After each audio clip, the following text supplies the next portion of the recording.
আসসালামু আলাইকুম ভাই বোনেরা, সবাই কেমন আছেন? আশা করি সবাই ভালো আছেন, সুস্থ আছেন। আমি কিন্তু ভালো নেই কারণ দেখতেই পাচ্ছেন, এই যে দেখেন চাউল দিছি রোদে শুকাতে, কারণ গাড়ি দিয়ে চাল আনতেছিলাম তখনই হঠাৎ করে শুরু হয়ে গেল বৃষ্টি। আর বৃষ্টিতে চাল কিন্তু প্রায় অর্ধেকটিরও বেশি কিন্তু চাউল নষ্ট হয়ে গেছে, ভিজে গেছে আর কি, ভিজে হয়ে গেছে। আর এখন দেখা যাচ্ছে বৃষ্টি, অনেক বৃষ্টি, কয়েকদিন যাবতে বৃষ্টি হচ্ছে, তো একটু রোদের দেখা পাইছি। তো এখন মনে করলাম যে না, একটু না রোদে চাউলটি দিই, কারণ অনেক চাউল কিন্তু আনা হয়েছে। তো প্রায় 5 মণ চাউল এখানে।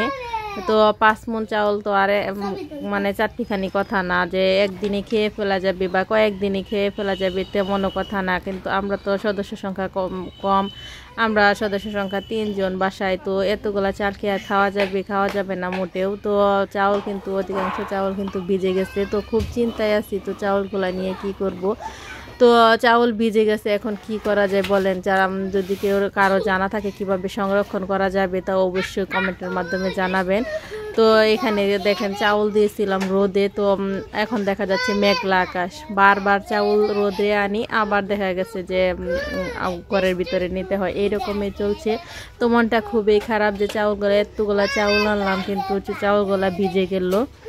আসলে হঠাৎ করে বৃষ্টি আসলে তো আসলে কারো কিছু করার নেই। তো ডাইকায় আনা হয়েছিল, তারপরেও কিবা যে ভিজে গেল আল্লাহ জানে, কি ছিদ্র হয়েছিল নাকি ওই দিক দিয়ে পানি ঢুকে ভিজে গেছে অধিকাংশ চাউলেই। তো এই দেখতে পাচ্ছেন যে এখানে চাউল দেখেন রোদে দিচ্ছি, আবার এই রোদে নিতেছি। আকাশের অবস্থা তেমন ভালো না, তাই আবার এই বাসার ভিতরে রুমের ভিতরে নিতেছি চাউল। তো বারবার দিতেছি, বারবার নিতেছি, তো যে কী যে করবো আল্লাহ জানে। চাউল আমি তো একদম কাহিল হয়ে গেছি চাউল বারবার দিতেছিলাম, এরকম অবস্থা একটা। তো আমার ছেলে আসছে আমাকে হেল্প করতে, আমার বলতেছে আম্মু আমিও চাল নেই। হ্যাঁ, দৌড় দিয়ে আসতেছে, রোদে আকাশের অবস্থা খারাপ দেখে। তো ও আসতেছে আমার সাথে, ওই যে দেখেন ও বলতেছে দৌড়বে। তো আমি বলতেছি আসো। তো আমার সাথে দেখেন দৌড়া নিল ঘরের ভিতরে। তো আরেকটা বাবু ছিল পাশের বাসায়, ও আসলো। তো এখানে নিতেছিলাম কারণ আবহাওয়া খুবই খারাপ, মানে 1-2 ফুটা শুরু হয়ে যাচ্ছে বৃষ্টি, এইরকম অবস্থা। তো আল্লাহ জানে এইগুলা কিভাবে আসলে সংরক্ষণ করব চাউল। তো কারো কাছে যদি উপায়টা জানা থাকে যে কিভাবে সংরক্ষণ করলে পোকা ধরবে না চাউলের মধ্যে, তো অবশ্যই জানাবেন।